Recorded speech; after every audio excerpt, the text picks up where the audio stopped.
So what's everything made from? We all learned in school that everything is made from atoms, and that atoms fit into a table which, with a periodic fashion, which we call the periodic table.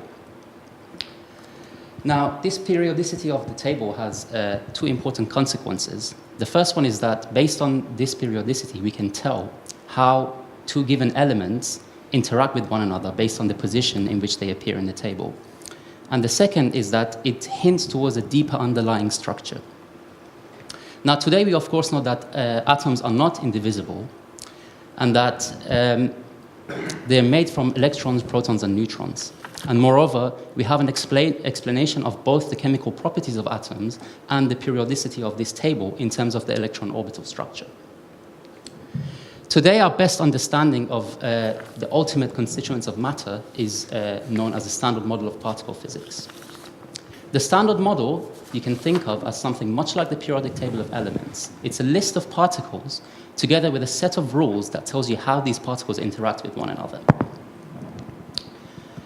Now, so just to give you an idea, there are, roughly speaking, three species of particles that appear in the standard model. They're known as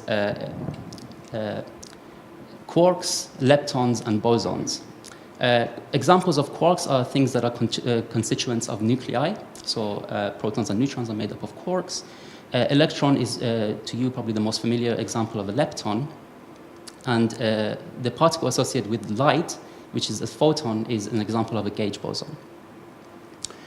The standard model of particle physics agrees with experiment with such remarkable accuracy that in order to push our understanding further, we have to resort to theoretical reasoning.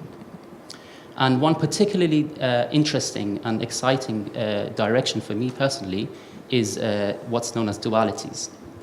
Roughly speaking, a duality is a statement that two standard model-like theories, that is, two different lists of particles with different sets of rules on how they interact with one another, could turn out to describe the same physics.